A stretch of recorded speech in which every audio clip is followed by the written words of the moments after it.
ஒரு கிராமத்தில் ஒரு அம்மாவும் ஒரு குட்டி பையனும் வசிக்கிறாங்க.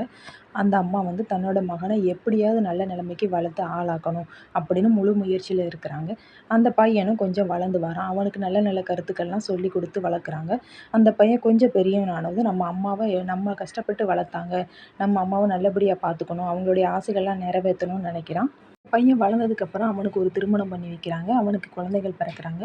ரொம்பவே வாழ்க்கை சந்தோஷமா போய்க்கிட்டு இருக்கு. அவங்க அம்மா ஒரு நாள் அந்த மகன்கிட்ட கேட்குறாங்க, "என்னோட வாழ்நாள்ல இறுதி காலத்துல நான் காசில தான் கழிக்கணும். அதுக்கு மட்டும் எனக்கு கொஞ்சம் உதவி பண்ணுப்பா" அப்படின்னு கேட்குறாங்க. அவங்க பையனும் நம்மளோட அம்மா கேட்ட அந்த ஒரு ஆசையாவது நம்ம நிறைவேத்தி வைக்கணும் அப்படின்னு நினைச்சிட்டு, மனைவிகிட்டயும் குழந்தைங்ககிட்டயும் சொல்லிட்டு 2 பேரும் காசிக்கு புறப்படுறாங்க. நடந்தே போறாங்க. அப்ப வந்து எந்த ஒரு பஸ் வசதியோ எதுவுமே கிடையாது. நடந்து போறதுனால அவங்க அம்மாவுக்கு கால் ரொம்ப வலிக்குது. அதனால அந்த பையன் வந்து அவங்க அம்மாவ தூக்கிட்டு நடந்து போறாரு. பல நாள், பல வாரங்கள் நடந்து போய்க்கிட்டே இருக்காங்க. மிகவும் ரொம்ப சோர்வாயிர்றாங்க. அப்பம்போது காட்டு பாதையில போய்க்கிட்டு இருக்காங்க.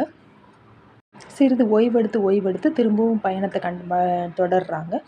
ஒரு அடர்ந்த காடு வருது. அந்த காட்டுப்பாதையில போகும்போது ஒரு மணி சத்தம் கேட்குது. இந்த இருட்டுக்குள்ள மணி சத்தம் எங்கேருந்து வருது அப்படின்னு அம்மாவும் பையனும் யோசிக்கிறாங்க.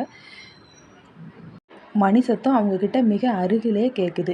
என்னது அப்படின்னு திரும்பி பார்த்தா ஒரு மாட்டு வண்டி வருது. அந்த மாட்டு வண்டி ஒரு மாடை வச்சு இருக்கிற மாட்டு வண்டி தான். ஒரு மாடு அப்படிங்கும்போது உள்ளூருக்குள்ள தான் அந்த மாட்டு வண்டி பயன்படுத்துவாங்க. வெளியூர் போறதா இருந்தா 2 மாட்டு வண்டி பூட்டு தான் அவங்க பயன்படுத்துவாங்க. இந்த காட்டுக்குள்ள எப்படி ஒரு மாட்டு வண்டி வருது? ஒத்த மாடு பூட்டப்பட்ட மாடு வருது அப்படின்னு இவங்க பார்க்குறாங்க. உள்ள யாரு என்னன்னு பார்த்தா அது உள்ளேருந்து ஒரு குரல் கேட்குது.